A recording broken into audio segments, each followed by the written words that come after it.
It's official. The king of cars has fallen, and the wreckage is more devastating than anyone could have imagined. What started as a routine tax audit has exploded into the most catastrophic celebrity fraud scandal in automotive history. We're talking federal prison time, empire collapse, and a web of deception so twisted it makes Hollywood fiction look tame. Richard Rawlings, the loud-mouthed, beer-chugging face of Gas Monkey Garage, isn't just facing a few years behind bars. He's looking at 15 years in federal prison, with no chance of parole for a decade. And when that sentence hit him like a wrecking ball in that Dallas courtroom, the man who once seemed untouchable literally collapsed face first into the defendant's table. Medics rushed in, oxygen masks, 7 minutes of pure chaos. This wasn't just a legal defeat, this was the complete annihilation of a carefully constructed lie that fooled millions. But here's what nobody saw coming. This isn't just about fake cars or forged documents. The federal investigation has uncovered a criminal enterprise so sophisticated, so deeply embedded in the heart of automotive culture, that it's sending shockwaves through every corner of the car world.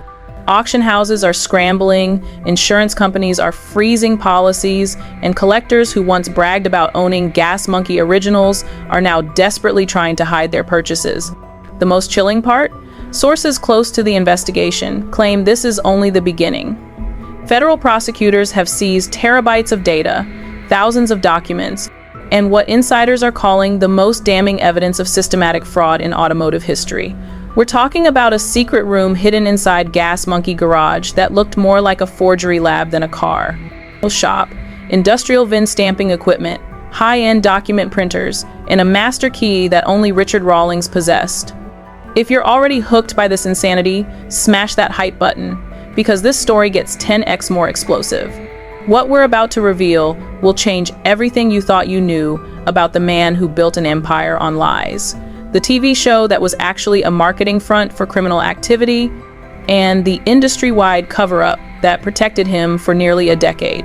The silence from Discovery Channel is deafening. Within 72 hours of the guilty verdict, every trace of Fast and Loud vanished from streaming platforms. Merchandise pulled from shelves. Contracts terminated. It's like they're trying to erase Richard Rawlings from existence. But you can't erase the truth. And the truth is about to get nuclear. People familiar with the federal investigation are whispering about audio recordings, secret meetings, and a paper trail that connects this fraud to some of the biggest names in automotive television. We're not just talking about one man's criminal enterprise anymore. We're talking about a systematic deception that may have infected the entire reality TV car culture. The internet has turned into a detective agency overnight. Millions of viewers are rewatching old Fast and Loud episodes, freeze-framing suspicious moments, and analyzing every car flip with forensic precision. And what they're finding is absolutely mind-blowing. Cars that were supposedly barn finds appearing in multiple episodes with different backstories. VIN numbers that don't match manufacturer records. And build sheets so perfectly aged, they look like museum pieces because they were literally manufactured to deceive. This community is incredible. You guys have been sending us tips, leaked documents, and insider information that's helping piece together the full scope of this scandal. The comment sections are exploding, with former Gas Monkey employees coming forward, collectors sharing their horror stories, and industry insiders finally breaking their silence about what they've known for years. But here's the thing that's keeping federal prosecutors up at night. If Richard Rawlings could fool millions of viewers, prestigious auction houses, and even insurance investigators for 8 years, who else in the automotive world is running the same scam? This case isn't just about one man's fall from grace. It's about the complete breakdown of trust in an industry built on authenticity and heritage. Let's rewind to the beginning and understand how a small-time Dallas mechanic became the most notorious car criminal in American history. Because Richard Rawlings didn't start as a villain. He started as a dreamer with a genuine passion for classic American muscle cars and an almost supernatural ability to spot potential in rusted-out wrecks. Back in the early 2000s, Rawlings was just another guy with grease under his fingernails and big ambitions. He'd grown up around cars, learned to wrench from his father, and had that authentic Texas swagger that made people want to buy whatever he was selling.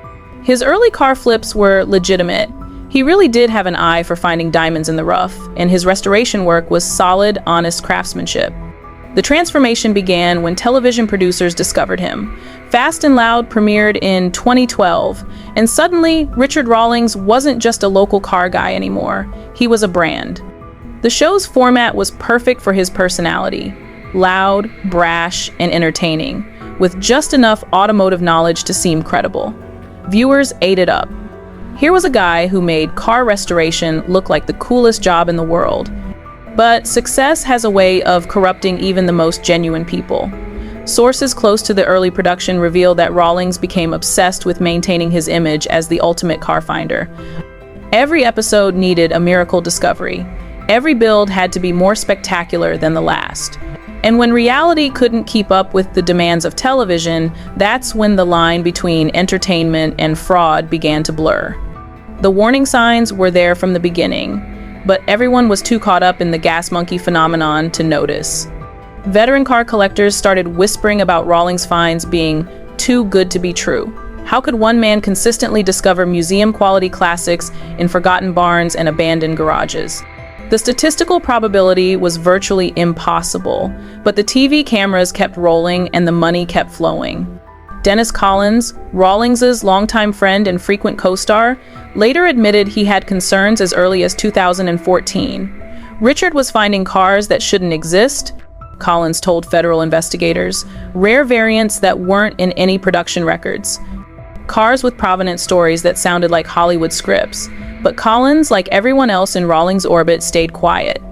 The show was too successful, the money too good, and the consequences of speaking up too severe. The real Richard Rawlings was becoming increasingly paranoid and controlling. Former employees describe a man who went from being a fun-loving gearhead to someone who monitored every conversation, controlled every narrative, and demanded absolute loyalty from his team. The gas monkey garage that viewers saw on television, a place of camaraderie and automotive passion, was becoming a pressure cooker of secrets and fear. By 2016, the operation had evolved into something far more sinister. What started as occasional creative storytelling about car histories had become systematic fraud. The secret room, what employees called the cage, was constructed during a supposed renovation of the gas monkey facility. On the building plans, it was listed as storage space.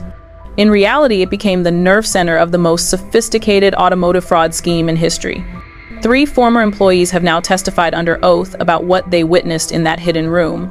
Industrial-grade VIN stamping equipment that could replicate any manufacturer's numbering system. Computer workstations loaded with templates for every major automaker's documentation from the 1,960 seconds through the 1,980 seconds. And Richard Rawlings, the man who once genuinely loved cars, personally overseeing the transformation of ordinary classics into million-dollar rarities. The psychological transformation was complete. Rawlings had become addicted to the deception itself. It wasn't just about money anymore, though the profits were staggering. It was about the power to create automotive history, to make collectors believe they were purchasing pieces of American heritage that never actually existed.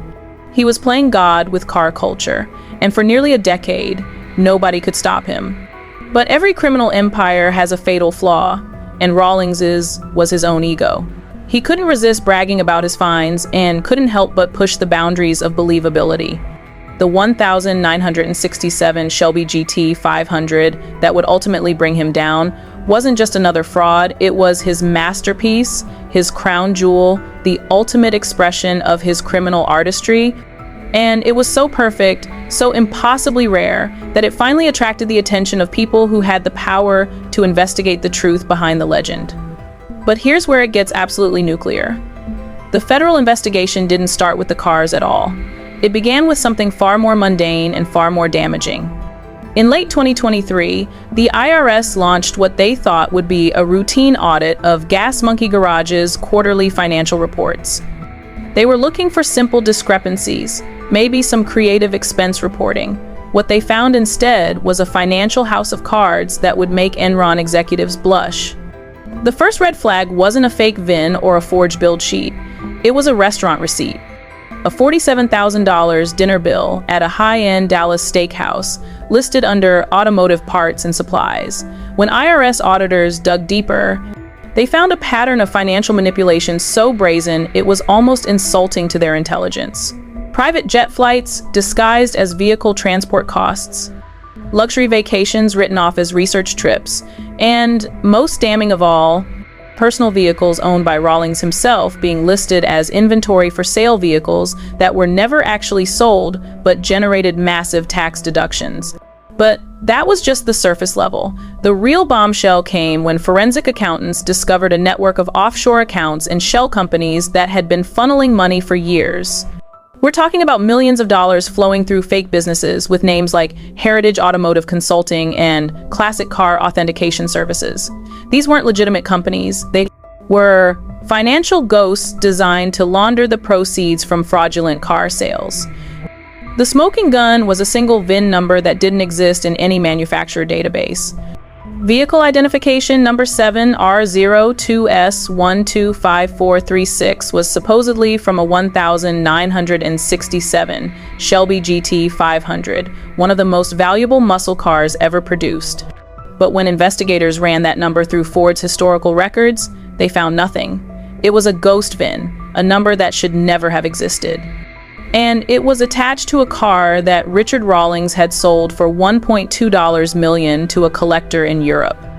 The European buyer's story is what turned this from a financial investigation into a criminal case. Hans Mueller, a wealthy German automotive enthusiast, had been following Gas Monkey Garage for years. He was exactly the kind of customer Rawlings targeted, passionate about American muscle cars, wealthy enough to afford the best, and trusting enough to believe in the Gas Monkey brand. When Rawlings offered him the crown jewel of his collection, Mueller didn't hesitate. The deception was masterful. Rawlings didn't just sell Mueller a car, he sold him a story. This wasn't just any GT500. According to Rawlings, this was a factory prototype, one of only 3 ever built, with a racing pedigree that connected it to legendary drivers like Carroll Shelby himself. The documentation was flawless. The provenance seemed unquestionable, and the price tag of $1.2 million actually seemed reasonable for such a historically significant vehicle. But when Mueller tried to insure his prize, everything fell apart. European insurance companies are notoriously thorough when it comes to high-value classic cars. They don't just accept documentation at face value, they verify everything. The VIN check failed immediately. The build sheet raised red flags with Ford historians. And when experts examined the car itself, they made a devastating discovery. This wasn't a GT500 at all. It was a standard 1967 Mustang that had been expertly modified to look like the real thing. The recorded phone calls between Mueller and Rawlings are absolutely damning. Federal prosecutors played them in court, and you could hear the desperation in Rawlings' voice as he tried to maintain the lie. "I guarantee you, Hans, this car is 100% authentic," Rawlings insisted. "I've staked my entire reputation on vehicles like this. I would never, ever sell you something that wasn't genuine." But he had done exactly that, and the evidence was overwhelming. The evidence we're about to show you is so damning, you need to hype this video to help us expose the truth that powerful people want buried. Because what happened next reveals the true scope of this criminal enterprise and the lengths Rawlings went to protect his empire of lies. The immediate fallout was swift and brutal. Within hours of Mueller's complaint reaching federal authorities, a joint task force was assembled involving the FBI, IRS Criminal Investigation Division, and the Department of Justice's Fraud Unit. This wasn't just about one fake car anymore. This was about a potential pattern of interstate and international fraud that could involve dozens of vehicles and millions of dollars. Social media exploded with the news. Car enthusiasts who had worshipped Richard Rawlings for over a decade suddenly found themselves questioning everything they thought they knew. Old Fast and Loud episodes were being dissected frame by frame. Collectors were pulling out their Gas Monkey purchases and examining them with new suspicion. And the automotive press, which had largely ignored the whispers about Rawlings for years, suddenly couldn't ignore the story anymore. The most shocking part was how quickly the house of cards began to collapse. Once federal investigators started pulling at the thread of that single fake VIN, they uncovered a web of deception that stretched back nearly 8 years. We're talking about dozens of vehicles with questionable provenance, hundreds of thousands of dollars in fraudulent documentation, and a criminal enterprise that had been hiding in plain sight on national television. The internet turned into detectives the moment news of the federal investigation broke. What started as casual speculation on car forums quickly evolved into a full-scale, crowdsourced investigation that would make professional law enforcement proud. Millions of Fast and Loud fans became amateur forensic analysts, rewatching every episode with the intensity of FBI agents looking for clues. The breakthrough came from an unlikely source, a retired Ford assembly line worker named Robert Chen, who had been building Mustangs since 1965. Chen noticed something in a Season 4 episode that everyone else had missed. Rawlings was showing off what he claimed was an original 1969 Boss 429 Mustang, supposedly one of only 857 ever built. But Chen spotted a detail that made his blood run cold. The engine bay had a casting mark that wasn't used until 1971. That's when I knew something was seriously wrong, Chen told investigators. He started documenting every technical inconsistency he could find in gas monkey builds. Incorrect date codes on engine blocks, suspension components that didn't exist during the supposed production years, paint codes that weren't available from the factory. What he compiled was a 47-page document that read like a masterclass in automotive fraud detection. Multiple sources confirm that Chen's document became the roadmap for the federal investigation. FBI agents used his technical analysis to identify which gas monkey vehicles deserved closer scrutiny. Insurance investigators relied on his expertise to spot red flags in their own claims, and prosecutors used his findings to build their case against Rawlings and his co-conspirators. But Chen wasn't working alone. A network of automotive experts, historians, and enthusiasts had formed an informal task force dedicated to exposing the truth about Gas Monkey Garage. They called themselves the Authenticity Project, and their work was more thorough than anything the mainstream automotive press had ever attempted. Dr. Sarah Martinez, an automotive historian at the University of Michigan, contributed her expertise in factory documentation and production records. She discovered that several cars featured on Fast and Loud had build sheets that were too perfect aged paper that showed no signs of actual decades-old storage, ink that hadn't faded appropriately, and formatting that didn't match period-correct documentation standards. Former Gas Monkey employee Jake Morrison became the investigation's most valuable inside source. Morrison had worked in the shop from 2018 to 2021, and he'd seen things that haunted him long after he quit. Richard had this room that was always locked, Morrison testified. He called it his special projects area, but we all knew something weird was going on in there. The sounds coming out, industrial equipment, printers running constantly, and Richard would spend hours in there by himself. Morrison's testimony revealed the true scope of the operation. The secret room wasn't just for document forgery, it was a complete automotive identity theft center. Rawlings had acquired legitimate VIN plates from scrapped vehicles and was transplanting them onto restored cars to create false provenance. He had templates for every major manufacturer's documentation going back to the 1960 seconds. And he had developed relationships with corrupt officials at various state DMVs who would register vehicles with questionable paperwork for the right price. The financial investigation uncovered an even more sophisticated scheme. Rawlings wasn't just selling fraudulent cars, he was using them as collateral for loans, insurance fraud, and tax evasion. A single fake vehicle might generate revenue streams from multiple sources: the initial sale, insurance claims for theft or damage, loan collateral, and tax deductions for charitable donations to automotive museums. Documents obtained by federal investigators show that Rawlings had created an entire ecosystem of fraud. Shell companies would purchase vehicles from Gas Monkey Garage at inflated prices, creating artificial market value. These same companies would then loan the vehicles to museums or car shows, generating tax benefits while maintaining the illusion of legitimate ownership. Meanwhile, the actual vehicles were being sold to unsuspecting collectors around the world. The international scope of the fraud was staggering. investigators found evidence of fraudulent sales in 23 countries across 6 continents. Rawlings had specifically targeted wealthy foreign collectors who were less likely to verify American automotive documentation and more likely to trust the Gas Monkey brand. The total value of fraudulent sales is estimated to exceed $50 million, making this one of the largest automotive fraud cases in history. Behind the scenes, power struggles were tearing Gas Monkey Garage apart long before the federal investigation began. Dennis Collins, Rawlings' longtime friend and business partner, had been growing increasingly uncomfortable with the direction of the operation. Sources close to Collins reveal that he had confronted Rawlings multiple times about questionable vehicle documentation, only to be told that television requires a certain level of creative storytelling. The breaking point came in early 2023, when Collins discovered that his own name had been forged on authentication documents for a vehicle he'd never actually examined.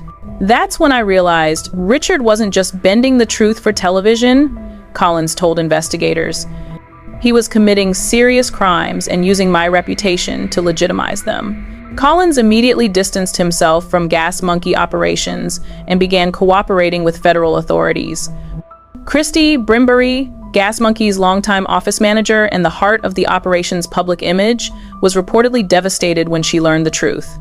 Employees describe her as being in complete shock during the FBI raid, repeatedly asking agents if there had been some mistake. Brimbury had genuinely believed in the Gas Monkey mission and had no knowledge of the criminal activities happening in the secret room.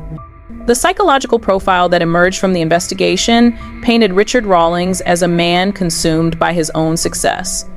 Former employees described increasingly erratic behavior, paranoid rants about competitors trying to steal his secrets, and an obsession with maintaining his image as the ultimate car finder. He started believing his own lies, one former mechanic testified. He convinced himself that he really was finding these miracle cars, even when he was literally manufacturing them in the back room. But that's not even the most shocking part. Just when investigators thought they understood the full scope of Richard Rawlings' criminal enterprise, a new piece of evidence emerged that changed everything. Hidden in the seized computer files was a folder labeled Insurance Projects, and what it contained was so damaging that it elevated the charges from fraud to racketeering. The insurance fraud scheme was breathtakingly audacious. Rawlings hadn't just been selling fake cars, he'd been staging their theft and destruction to collect insurance payouts. The process was diabolically simple. Create a fraudulent, high-value vehicle, sell it to a shell company he controlled, insure it for maximum value, then arrange for its theft or accidental destruction. The insurance companies, trusting the Gas Monkey brand and the vehicle's fabricated documentation, would pay out claims without extensive investigation. Federal prosecutors revealed that at least 17 vehicles had been subjected to this insurance fraud scheme over a 6-year period. The total insurance payouts exceeded $8.3 million, and in several cases, the same vehicle was stolen multiple times after being recovered and sold to different shell companies. It was a criminal masterpiece that generated revenue from every possible angle: initial sale, insurance payout, recovery reward, and resale.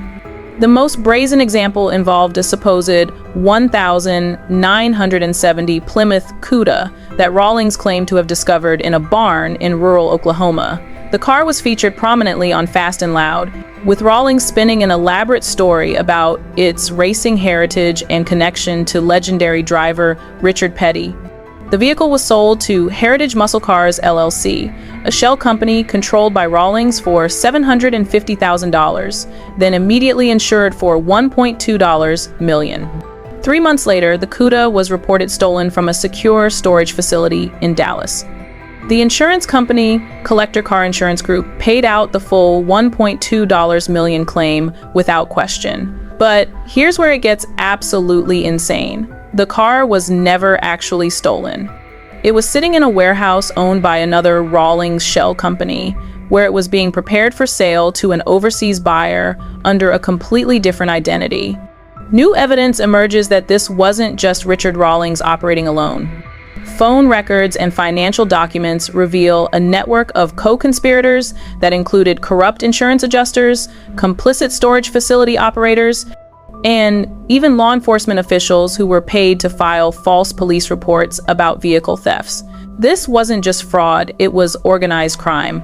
The key breakthrough came from an unlikely source, a disgruntled insurance adjuster named Michael Torres, who had been taking bribes to approve questionable claims. When Torres was arrested on unrelated charges, he immediately offered to cooperate with federal authorities in exchange for a reduced sentence. His testimony opened up an entirely new dimension of the investigation.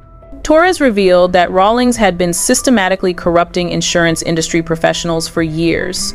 Adjusters were paid $10,000 to $25,000 per fraudulent claim approval. Storage facility operators received $5,000 for each staged theft.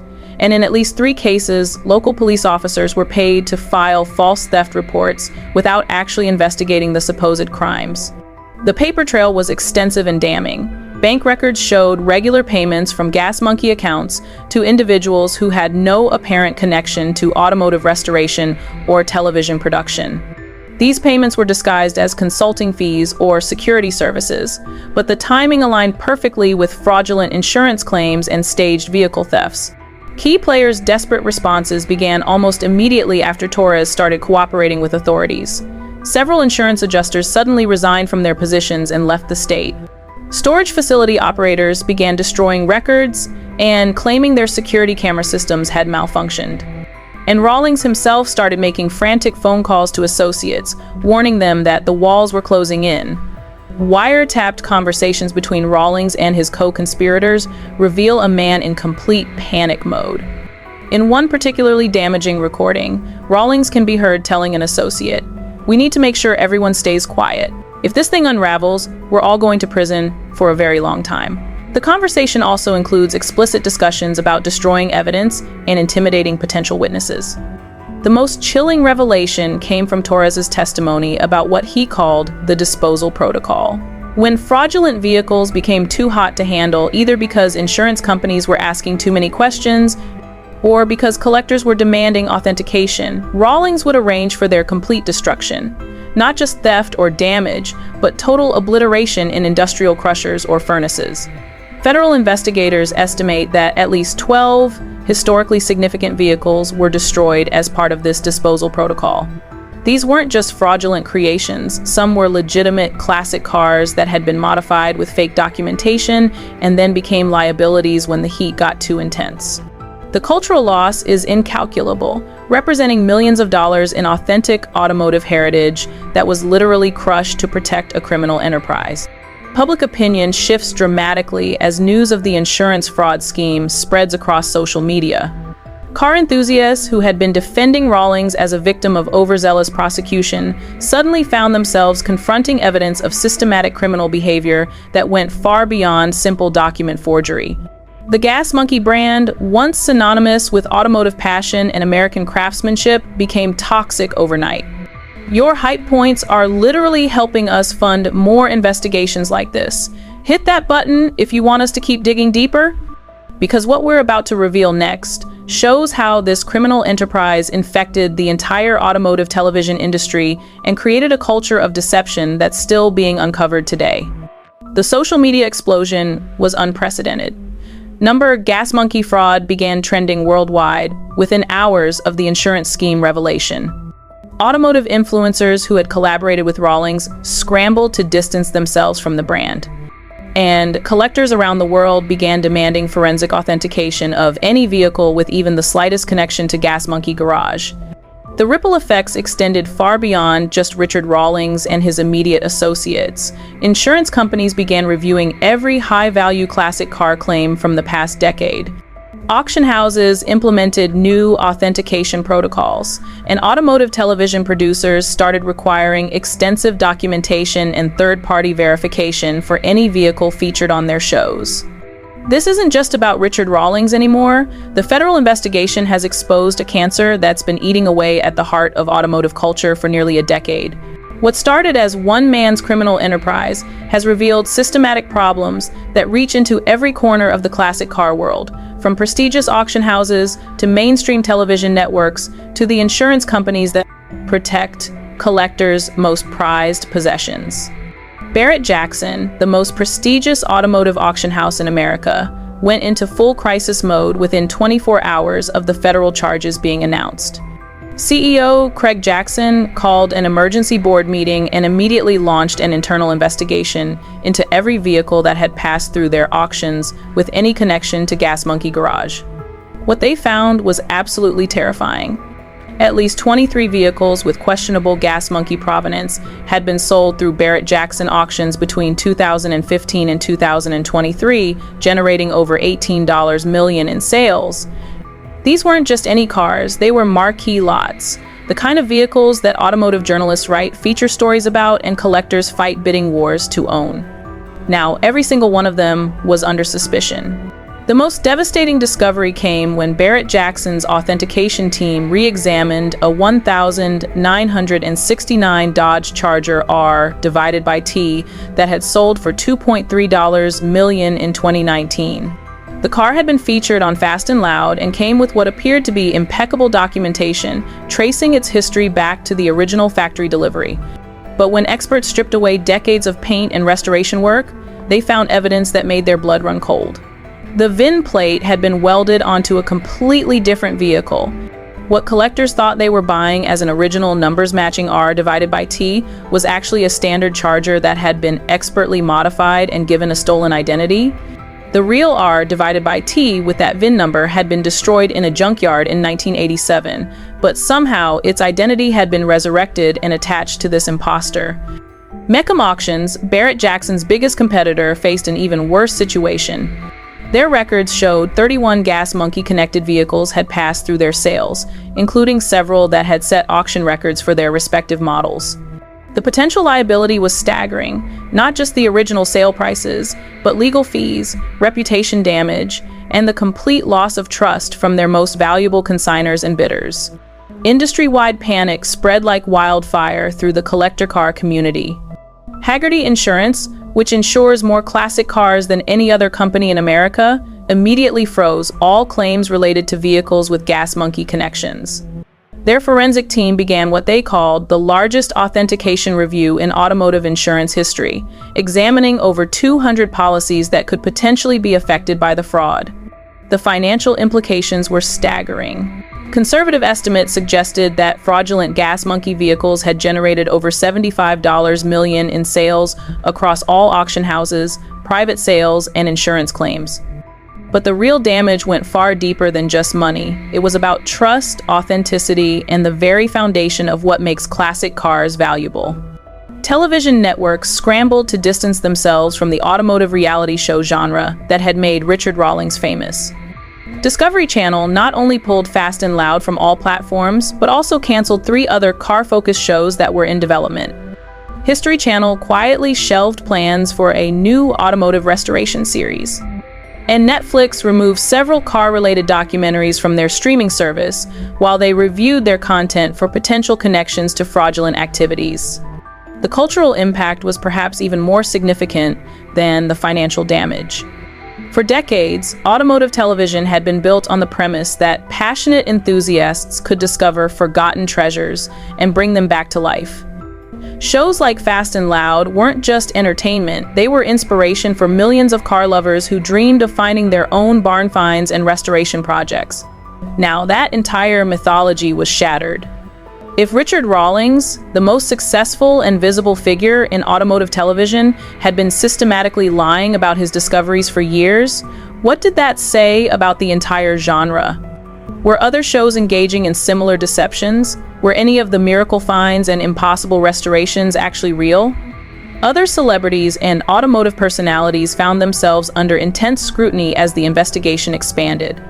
Wayne Carini from Chasing Classic Cars issued a preemptive statement distancing himself from Rawlings and emphasizing his own authentication procedures.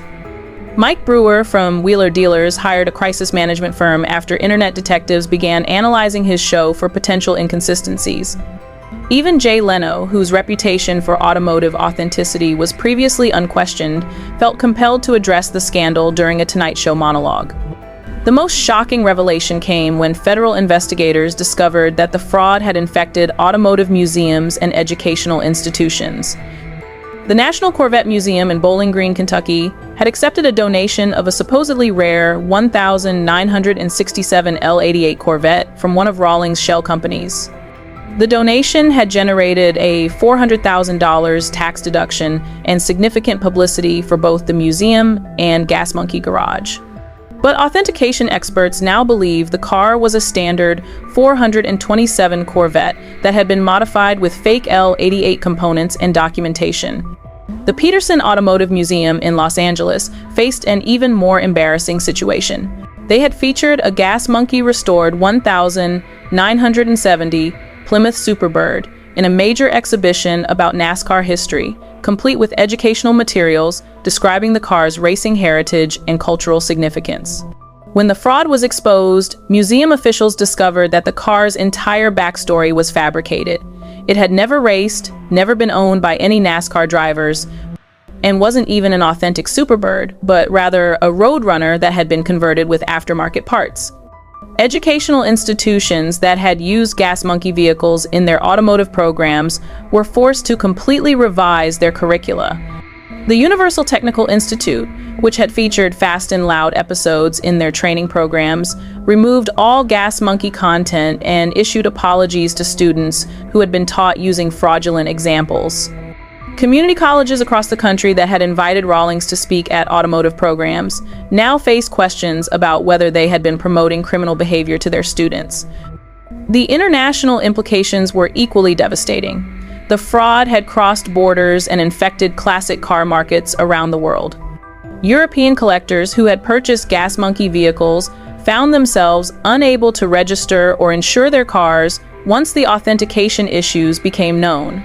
Japanese collectors, who had paid premium prices for what they believed were authentic American muscle cars, discovered they owned elaborate fakes with no legal recourse due to international jurisdiction issues. Diplomatic tensions even emerged when several foreign governments demanded that the U.S. State Department assist in recovering fraudulent vehicles that had been exported from America. The German government, responding to pressure from defrauded collectors like Hans Müller, formally requested that American authorities help facilitate the return of vehicles that had been sold under false pretenses. Similar requests came from collectors in the United Kingdom, Australia, and Japan. The classic car market itself began showing signs of serious instability. Prices for muscle cars from the 1,960 seconds and 1,970 seconds, the exact vehicles that Gas Monkey Garage had specialized in, dropped by an average of 15% within 6 months of the scandal breaking. Collectors became paranoid about authentication, demanding extensive documentation and third-party verification for even routine purchases. The free-flowing trust that had characterized the classic car community for decades was replaced by suspicion and fear. Insurance companies implemented new policies that made it nearly impossible to insure high-value classic cars without extensive forensic authentication.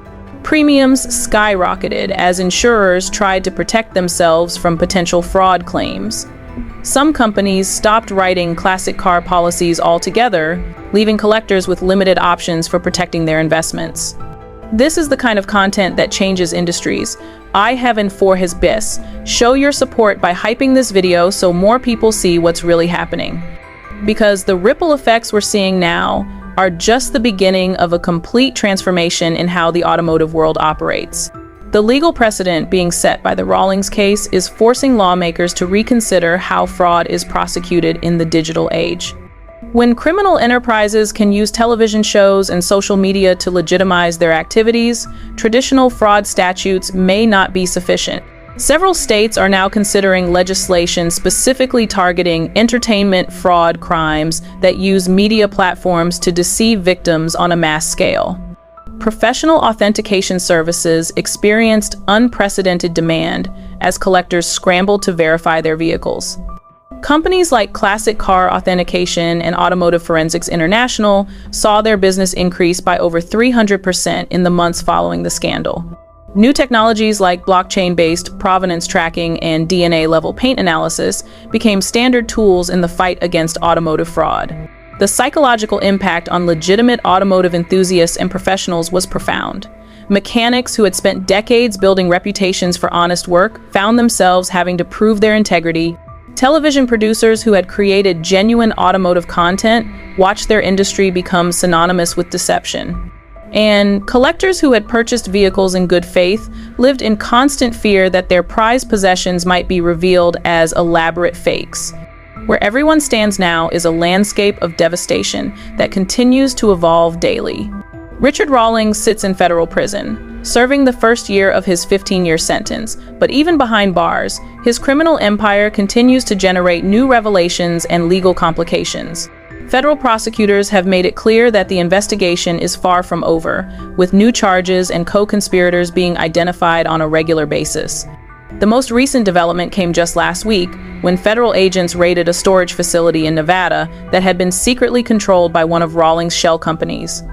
Inside, they discovered what investigators are calling the graveyard, dozens of partially destroyed vehicles that were apparently being prepared for the disposal protocol we mentioned earlier.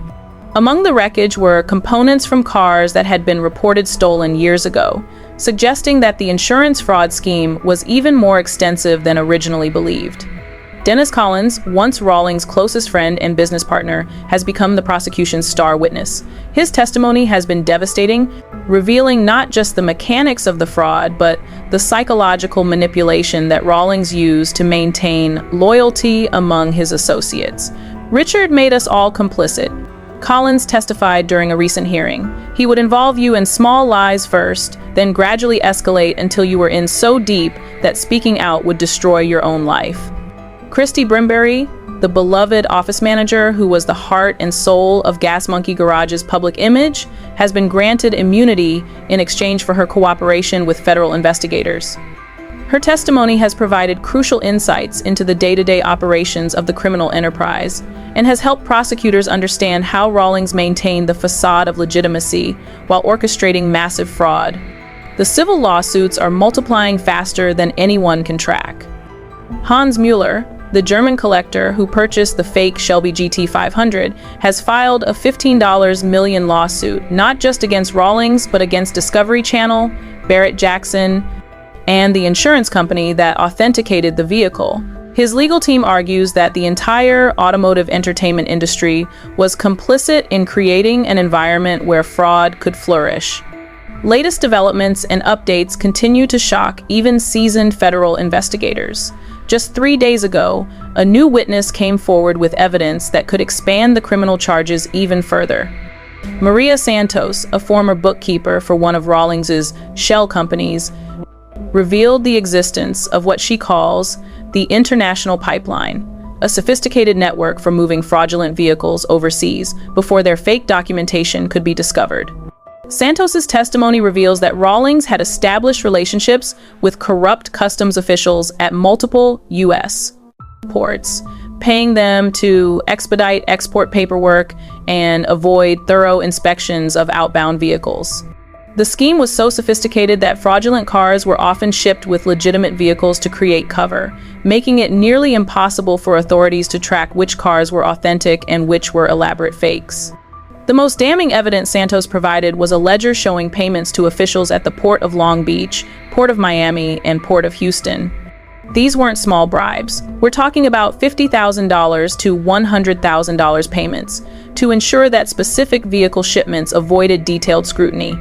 The implications are staggering. If customs officials were being paid to look the other way, how many other criminal enterprises were using similar methods to export stolen or fraudulent goods?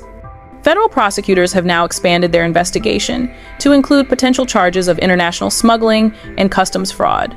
The U.S. Attorney's Office for the Northern District of Texas announced that they're working with Interpol and customs agencies in 15 countries to track fraudulent vehicles that may have been exported through this pipeline. The scope of the investigation has grown so large that it now involves over 200 federal agents and prosecutors.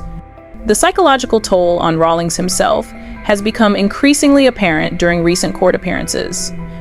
Gone is the swaggering, confident television personality who once commanded rooms with his larger-than-life presence.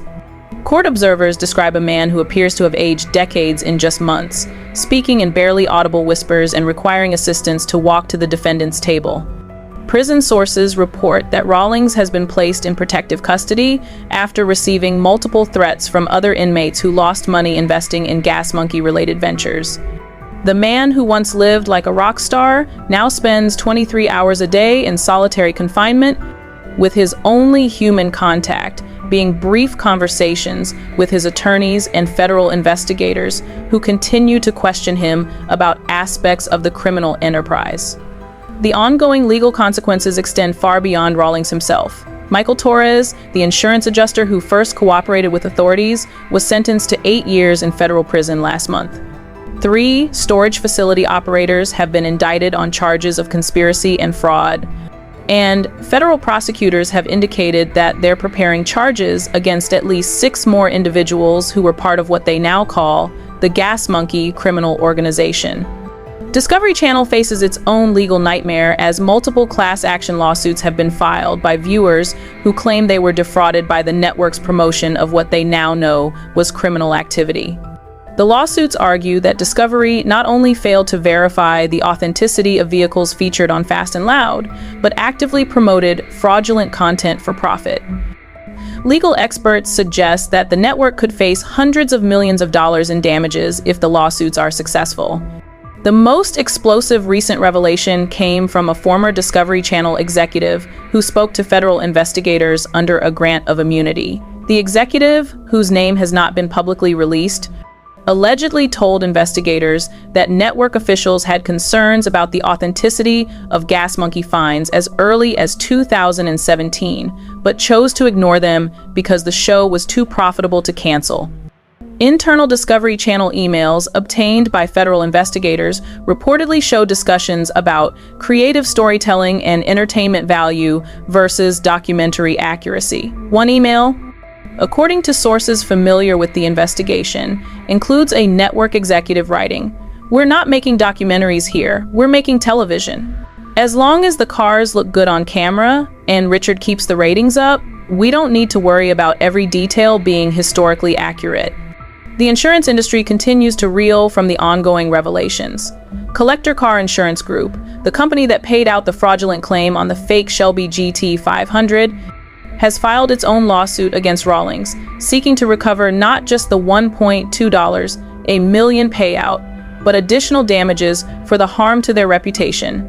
The company's stock price has dropped 23% since the scandal broke, and they've been forced to hire additional forensic experts to review thousands of existing policies.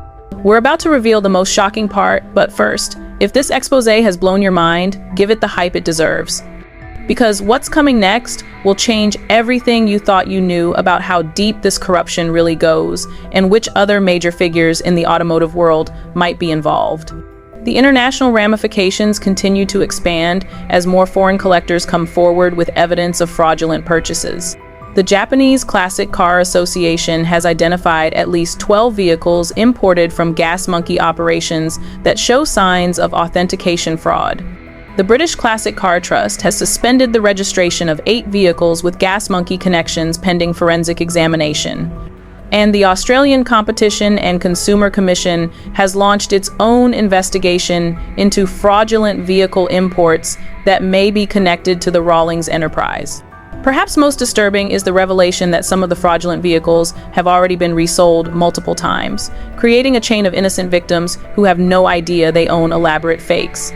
A 1,969 Camaro Z divided by 28 that was originally created in Rawlings' secret room has been sold 4 times since 2019, with each new owner paying premium prices for what they believed was an authentic piece of automotive history. Tracking down all the victims and unwinding these transactions could take years and cost millions of dollars. The cultural damage to automotive television and the classic car hobby continues to spread. Attendance at classic car shows has dropped significantly as collectors become increasingly paranoid about the authenticity of vehicles on display. Automotive museums have implemented new authentication requirements that are so stringent they've had to remove dozens of vehicles from their collections, pending verification. And television networks have quietly canceled or postponed multiple automotive-themed shows rather than risk association with potential fraud. What's coming next is going to make everything we've revealed so far look like just the opening act of a much larger drama. Federal prosecutors have made it clear that Richard Rawlings was not operating in isolation. He was part of a network of automotive fraud that may involve some of the biggest names in car television, auction houses, and even legitimate automotive manufacturers who may have been complicit in creating the environment where this fraud could flourish. The next phase of the investigation is focusing on what prosecutors are calling the enablers, individuals and organizations who may not have directly participated in creating fraudulent vehicles, but who helped legitimize them through authentication services, auction sales, or media coverage. Sources close to the investigation suggest that several high-profile automotive personalities are currently under federal scrutiny, though no additional charges have been filed yet. Barrett-Jackson's internal investigation has reportedly uncovered evidence that some of their own authentication experts may have been compromised. The auction house has hired a team of former FBI investigators to conduct what they're calling the most comprehensive review of auction practices in automotive history. Early findings suggest that the authentication process for high-value vehicles was far less rigorous than the public believed, with some experts approving vehicles based on documentation that would never pass forensic scrutiny. The most terrifying possibility is that the gas monkey fraud was just one node in a much larger network of automotive deception. Federal investigators are now looking at patterns of suspicious vehicle sales across multiple television shows, auction houses, and restoration shops. If their suspicions are correct, the classic car world may be facing a crisis of authenticity that could take decades to resolve. Unresolved mysteries and questions continue to multiply as the investigation deepens. How many legitimate classic cars were destroyed to provide components for fraudulent builds? How many corrupt officials in various government agencies were taking bribes to facilitate the fraud? And most importantly, how many other Richard Rawlings are out there, still operating under the cover of television fame and automotive passion?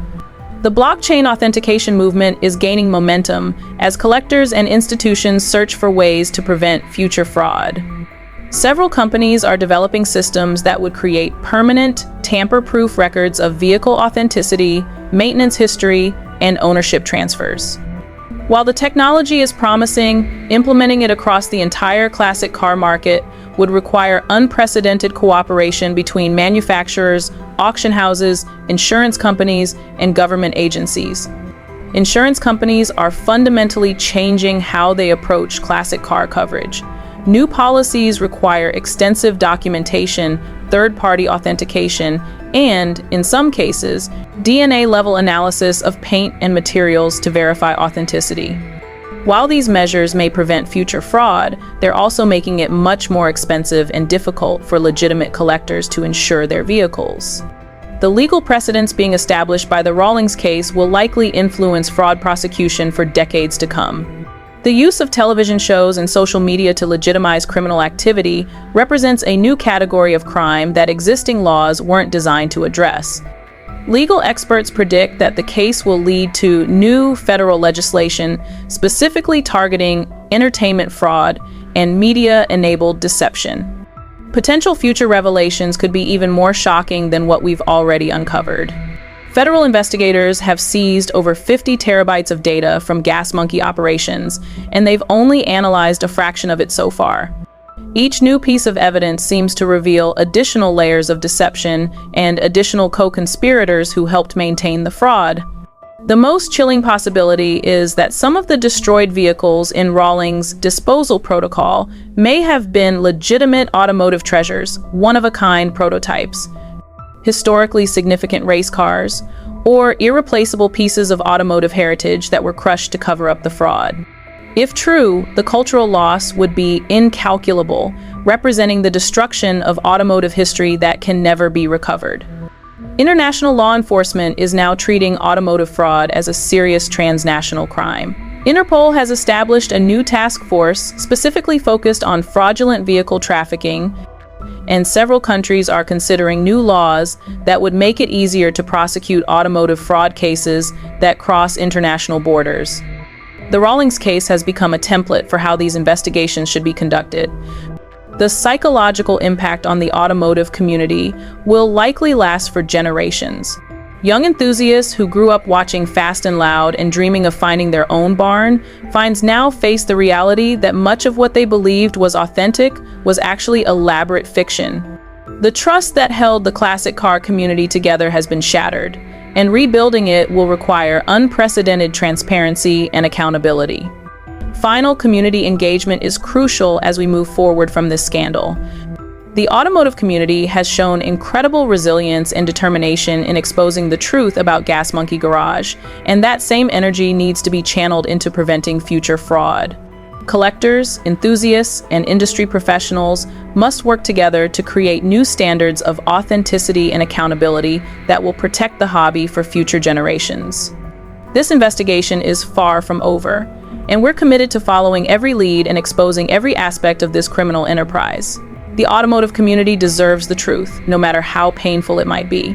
The classic car hobby is built on passion, history, and authenticity values that Richard Rawlings betrayed for profit and fame. Your support through hype points and engagement is literally helping fund continued investigation into automotive fraud. Every time you interact with content like this, you're supporting independent journalism that holds powerful people accountable for their actions. The mainstream automotive press ignored the warning signs about Gas Monkey Garage for years, but the community of enthusiasts and independent investigators refused to stay silent. The story of Richard Rawlings serves as a warning about what happens when fame, money, and ego corrupt someone's fundamental values. But it's also a testament to the power of truth and the determination of people who refuse to accept deception, no matter how elaborate or well-funded it might be. Subscribe and stay tuned because this story is evolving daily.